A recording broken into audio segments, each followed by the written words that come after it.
gumalaw pa guys. Gumalaw basta pa yung stick wheel.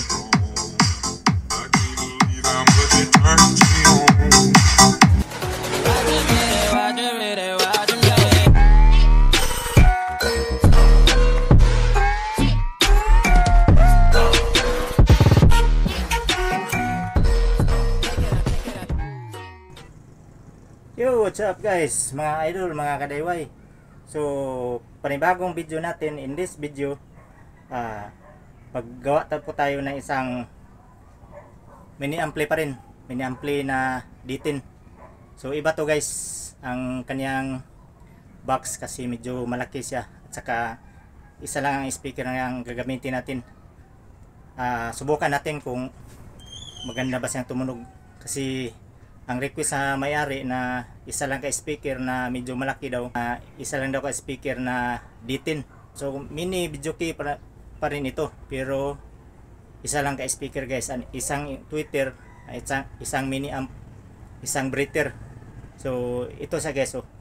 At sa mga ano na natin ang mga plywood natin, nakating na natin. So kita ko sa inyo ang tabas ko na. So ang gagamitin natin ng ampli. So tara guys. So shoutout nga pala sa ating mga subscriber, sa mga bago nating mga subscriber, sa lahat na natin mga supporters, at lalo na sa mga nasa ibang bansa. So shoutout kay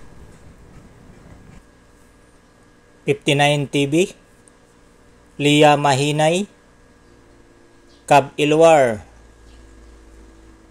Marianito Caspi, Alan Ray Corey, Uyang TV Vlog, Lex TV Official, Roboki Master. So ito ang ating gagamitin na plywood. 1/2 lang to ang ating gagamitin kasi malaki siya. So baliktad no, kung ganito ang ating ginawa. So 3/4. So malaki siya nga box, 1/2 lang ating gagamitin. So subukan natin kung ano ang kanyang tunog. Saka ito ang ating speaker na D10 to guys. D10 to na 200 to 250 watts concert. So generic lang to. So kaya na to sa ampli na to na D10 kasi ito ang gusto sa may-ari. So hindi ko pa na subukan, saka na natin subukan kung nasa box na. So isa lang ka tweeter ang ating gamitin na paiso. So para magaan lang siya dadalhin kasi medyo malaki na to. Pero generic lang to guys. Ito nga speaker, generic lang to. So D10. So tara, samahan niyo ko kapag assemble ito. Tara guys. Ito nga pala ang ating pang-ibabaw, saka sa button ilalim, saka panggilid. Apat to, pareha lang sukat.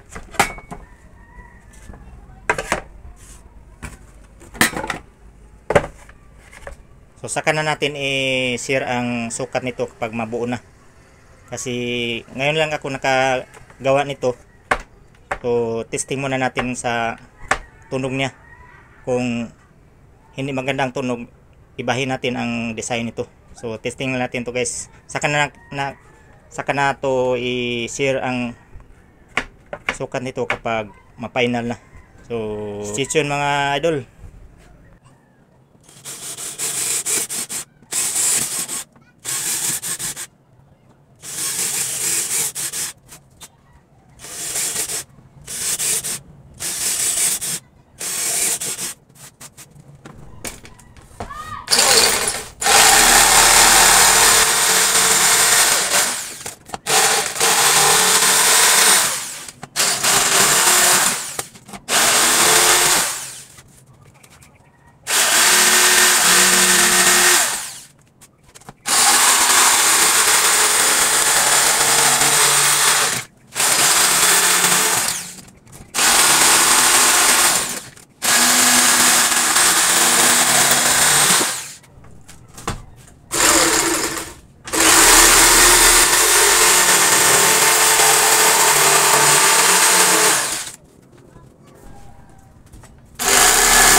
Yun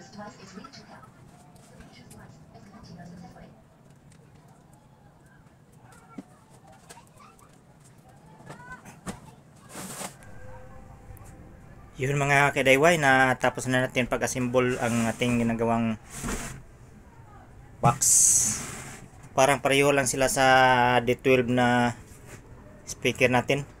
So maliit lang to kunti.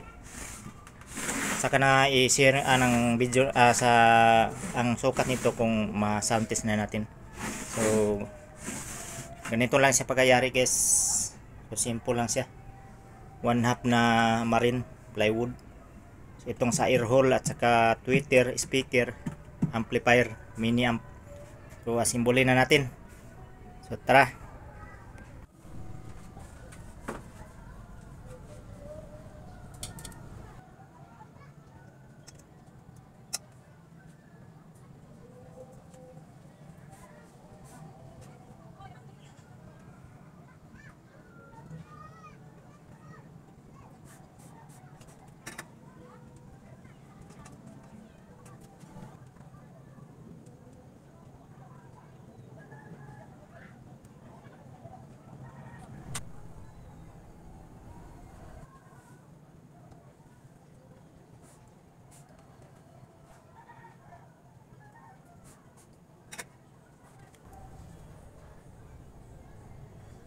Wala nang capacitor ang nilagay natin kasi may ano na dito sa D10 sa Twitter, may capacitor na para sa Twitter na to.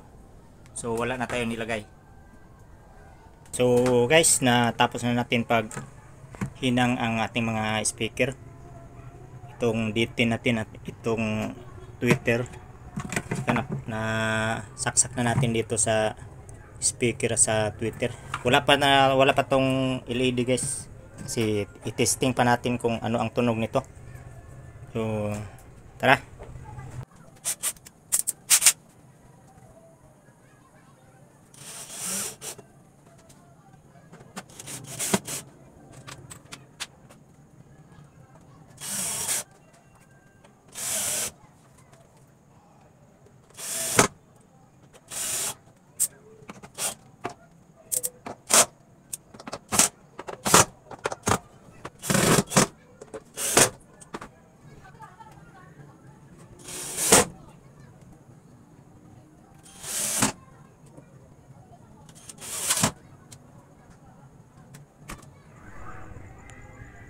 Yun, tapos na. Sound test na lang ko lang, sound check kung ano bang tunog nito. So madali lang guys. So sound test na tayo.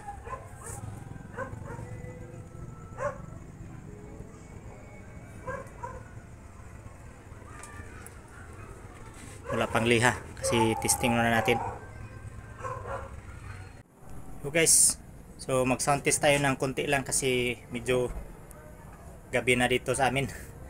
So bago lang natin na tapos to, i-sound check natin ng konti para mapakinggan natin kung ano ba talaga ang kaniyang tunog. So tara, sound test tayo ng konti.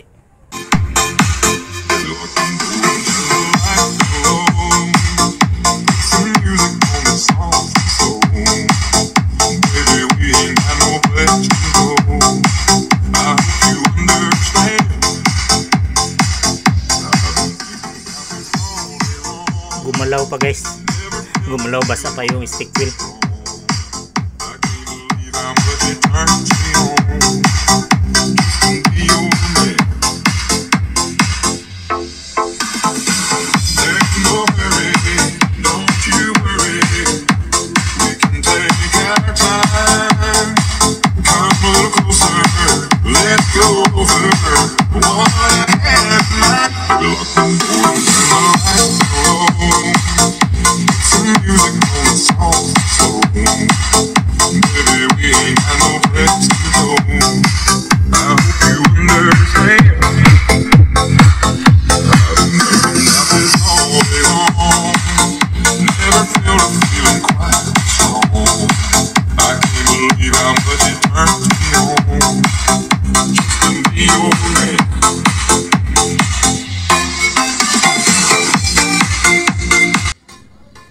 ayos guys, malakas. So naka alas 12 pa ang kanyang volume, malakas na. So hindi pa natin mapalakasan ng todo kasi basa pa ang ating stick wheel dito na nilagay kasi bago lang to natapos.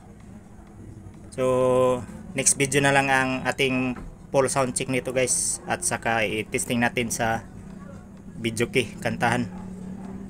So see you in the next video guys. Thank you sa panonood.